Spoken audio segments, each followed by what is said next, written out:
Probablemente el Ecuador es un país que no tiene mayores oportunidades con los Estados Unidos.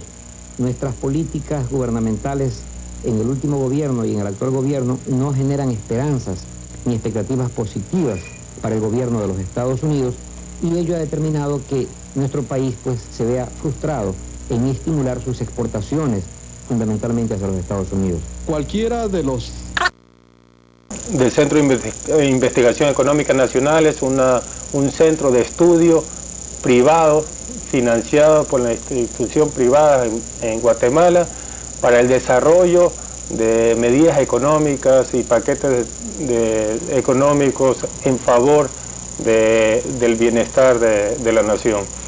Y Rómulo aquí nos acompaña y va a hacer la presentación, pues, qué es lo que está haciendo la Fundación Frederick von Hayek para avanzar en este tema que todos venimos siguiendo día a día, lo que es la modernización del Estado y las privatizaciones.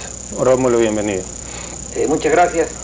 Yo creo que el propósito de conducir al país hacia la modernización nos obliga a entender de lo que se está hablando mucho en estos últimos tiempos, que es la privatización. Se dice que la privatización es la alternativa o el camino para la modernización, pero si no entendemos el concepto de la privatización, mal podemos entonces llegar a una modernización adecuada. La privatización como tal es un concepto que debe ser entendido porque caeríamos en el error de cometer los pecados que se han dado en otros países. La privatización como tal, cuando se entrega una empresa del Estado, un monopolio del Estado, a grupos empresariales con el mismo esquema de monopolio, no surte los efectos que la población demanda. Por ello creo que es importante que la presencia aquí en Ecuador de Eduardo Weyman, que es un analista e investigador profundo del Centro de Investigación y Análisis de Guatemala, una entidad privada sin fines de lucro que tiene por finalidad dar soporte de ideas y estudios a fondo sobre la temática económica y social, que nos visita con motivo de un evento que organiza la Fundación Atlas de los Estados Unidos. Economista, ¿en qué apoya el Centro de Investigación a este proceso de privatización en su país? Bueno, muchas gracias. Nosotros nos preocupa principalmente aclarar el concepto de privatización, puesto que popularmente, al menos en nuestro medio, se ha tendido a creer que privatizar únicamente significa vender activos. Y esto no es correcto. Una forma de privatizar es vender activos. Pero lo que se pretende con la privatización es que los miembros de la comunidad participen de alguna forma en la prestación de los servicios.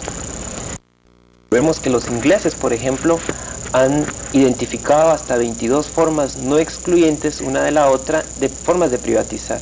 Y eso nos da una matriz bastante amplia de cómo se puede privatizar.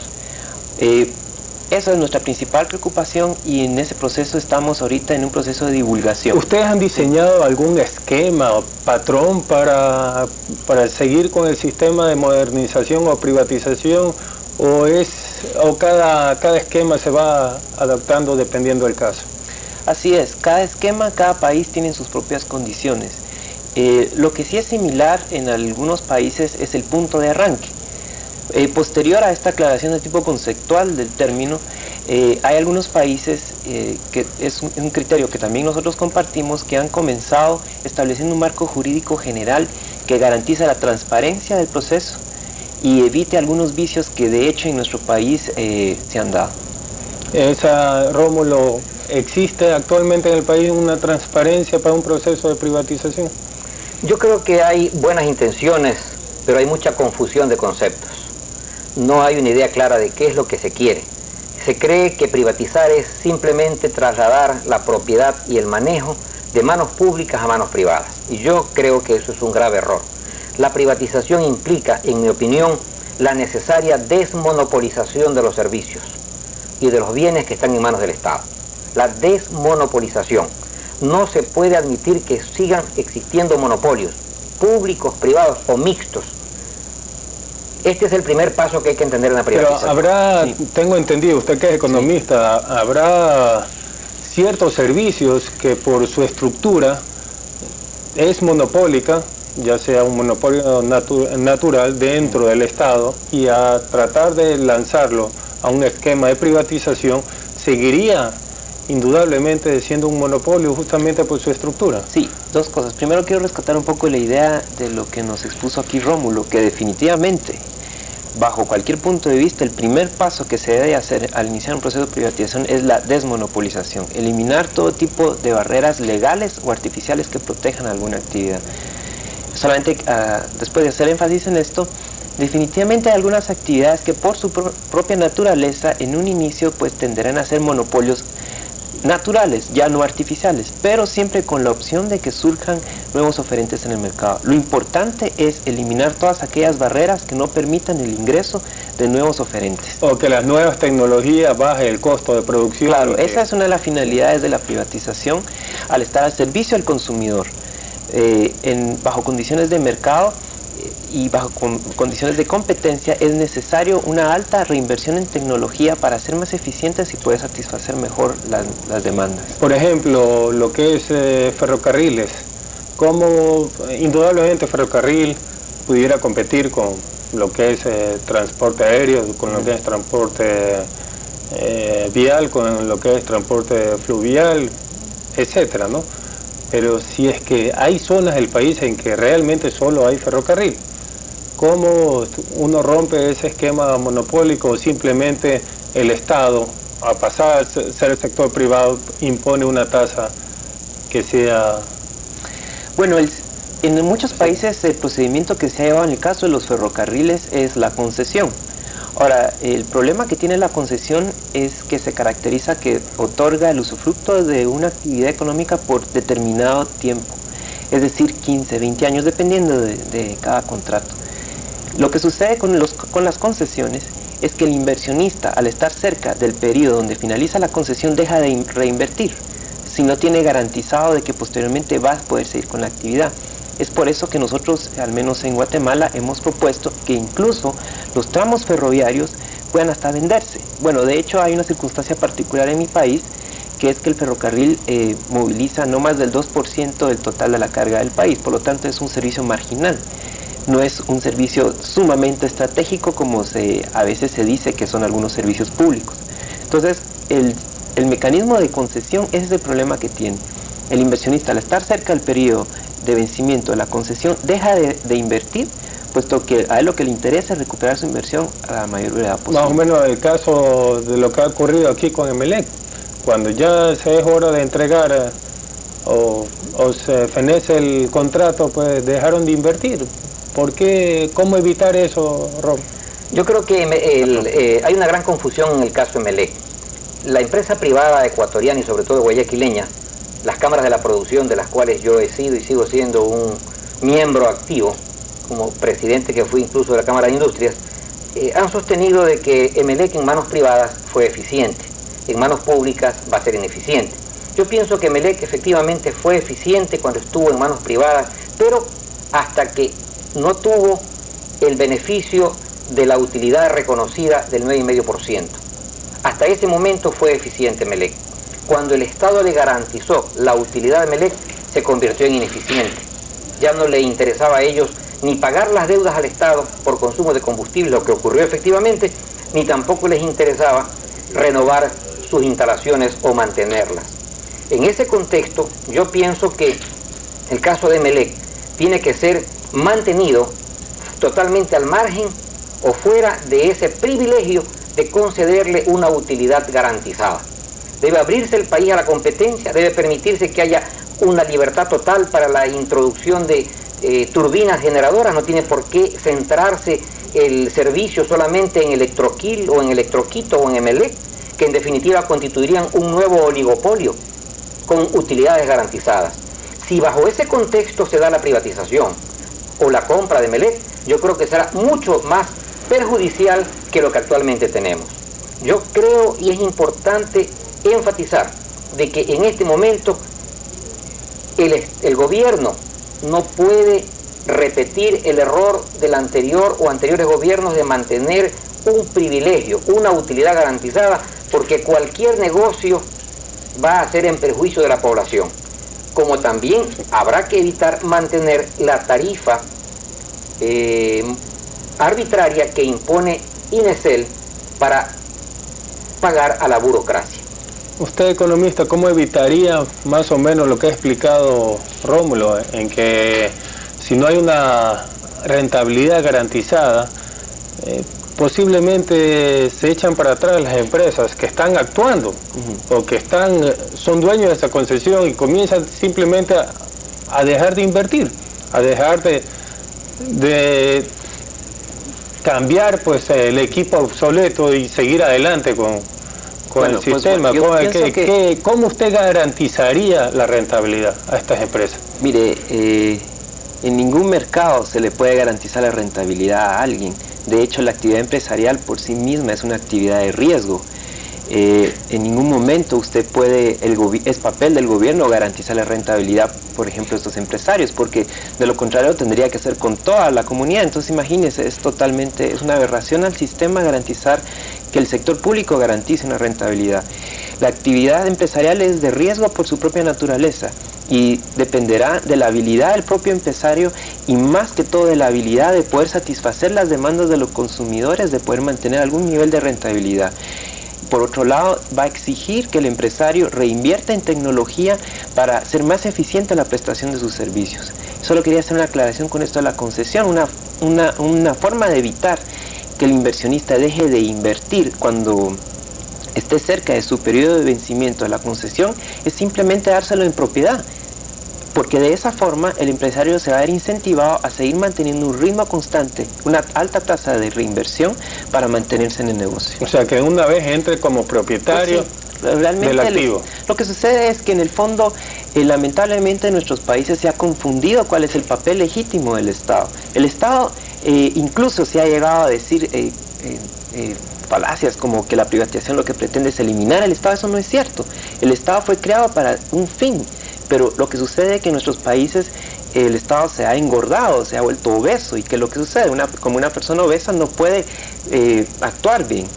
En cambio, una privatización le da la opción de poner un Estado esbelto en forma y que atienda a aquellas necesidades legítimas de una forma apropiada. Regresamos después de un corte comercial.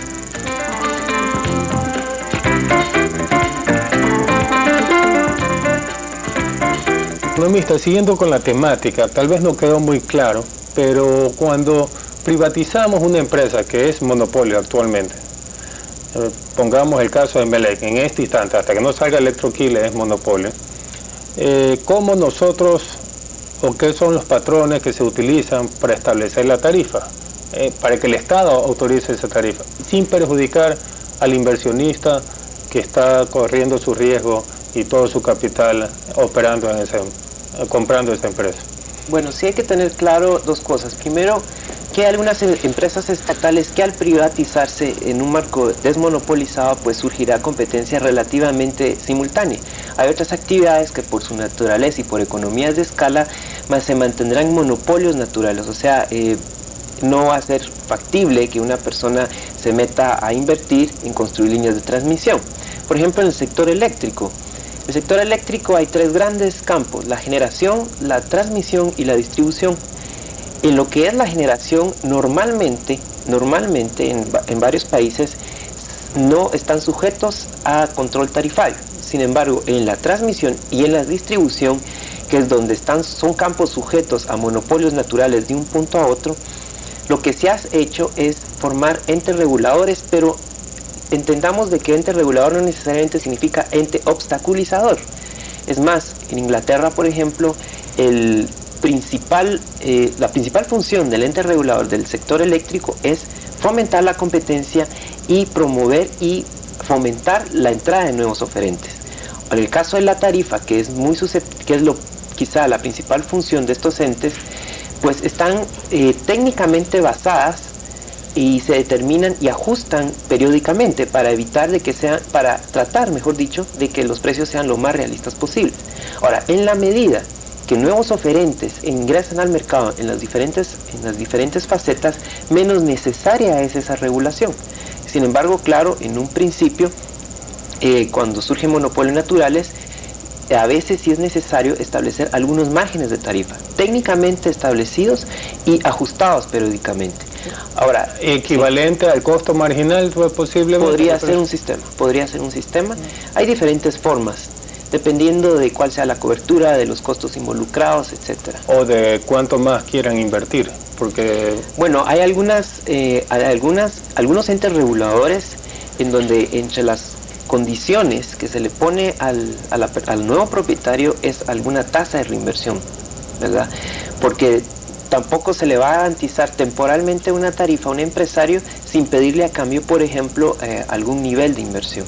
O sea, eso depende de cómo está estructurado el mercado en determinado momento. Sin embargo, es menos necesario en la medida que más oferentes entren ¿Ustedes ya tienen algún caso en particular exitoso en Guatemala de alguna privatización de algún servicio público? Pues lamentablemente no le podría decir que tenemos una experiencia formal en el campo de la privatización. El gobierno anterior hizo 2 privatizaciones pues más o menos de relativa importancia, las cuales nosotros no llamamos privatizaciones como tal, puesto que lo que se hizo fue trasladar monopolios públicos a monopolios privados. Esto fue el caso de las líneas aéreas y de la prestación del servicio de telefonía celular. Se proporcionó un monopolio por 5 años a una empresa privada. Esto no es privatización, esto es una aberración y lamentablemente no. ¿Por qué lo dices? Perdone que le interrumpa. Sí. ¿Hay un perjuicio al consumidor? Claro que sí, porque ellos pueden cobrar lo que se les dé la gana, no importando si el servicio es bueno o no, y se aprovechan de una necesidad latente en el mercado. ¿Y qué pasó con el Estado como regulador? Bueno, este nuevo gobierno, de hecho, intervino, sin embargo no se logró mucho. Tengo entendido que los contratos todavía aún siguen. Sin embargo, este gobierno tiene el compromiso, al menos en su plan de gobierno, de entrarle a un proceso de privatización formal, tratando de evitar esos vicios del pasado. Lamentablemente, hasta el día de hoy no se ha visto nada claro. El único avance concreto que ha habido en materia de privatización y desmonopolización salió del propio Congreso de la República, en donde hace más o menos un mes se promulgó una ley en donde se le elimina todo el papel regulador que tenía la empresa de prestar el servicio eléctrico y permite a su vez que tanto privados y municipalidades puedan participar en el mercado en cualquiera de sus facetas. Ahorita lo que se está haciendo la próxima etapa es discutir el papel de un posible ente regulador, el cual determinará en qué facetas podría intervenir y en cuáles no. Por ejemplo, se habla de que en comunidades muy pequeñas, en donde un generador tiene acceso directo a prestar el servicio, no va a haber necesidad de una regulación. Abogado López, ¿cómo convencemos nosotros a nuestros sindicalistas que la privatización puede ser un beneficio inclusive para ellos mismos y para la población entera? Yo creo que lo importante es comprender que el principal beneficiario de un proceso de modernización y por ende de privatización es el consumidor. Consumidores somos todos los ecuatorianos, de cualquier nivel que seamos. Pero ya en el proceso en sí, en la marcha de la privatización, hay que distinguir, en mi opinión, una privatización limpia, sana, de una privatización fiscalista o una privatización aberrante. La privatización fiscalista es aquella que solamente pretende captar recursos para incorporar al presupuesto del Estado, sin poner límites en el gasto dispendioso.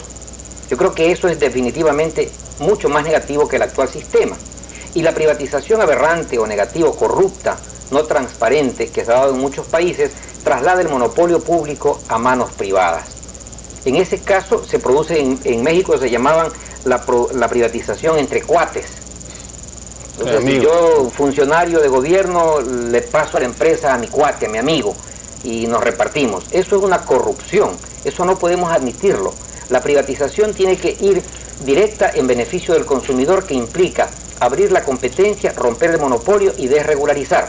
Pero en este proceso, los primeros beneficiarios de los activos que van a ser privatizados, necesariamente pueden y deben ser quizá los propios trabajadores de las empresas. O sea, llegando a un acuerdo, se puede llegar a un consenso. Vea, es que los trabajadores pueden convertirse en propietarios de las empresas. Ellos pueden manejar las empresas en calidad de propietarios o administradores, dejando o sacándole estas empresas del presupuesto del Estado. y que sean más eficientes, pero que compitan. No podemos entregarlas en función de monopolio, pero sí en función de que sean beneficiarios directos los trabajadores como tales. ¿Qué pasa si estos fracasan? Fracasan porque fracasaron. No pueden fracasar si ellos se dan cuenta que el servicio es bueno. Mira, el servicio de teléfonos es el mejor negocio del mundo. El servicio de energía eléctrica también. Cualquier servicio público que demanda la colectividad no fracasará jamás. Fracasa cuando es manejado burocráticamente, en forma monopólica. Pero si usted le abre el paso a la competencia y los trabajadores lo obtienen como un incentivo y saben que ellos corren el riesgo, la contingencia incierta de ganancia o pérdida, y tienen estímulos derivados de esos posibles beneficios, van a ser mucho más eficientes y van a dar un mejor servicio, van a competir cuando se abran las puertas a esas posibilidades de nuevos inversores, de nuevos competidores. Bueno, caballeros, muchas gracias. Y ustedes televidentes, quiero decirles que una vez más hemos tratado sobre el tema de la privatización y modernización. Lo seguiremos haciendo las veces que sea necesaria y cada vez que tengamos algún ilustre conferencista como el señor Eduardo Weyman. Buenas noches y hasta la próxima.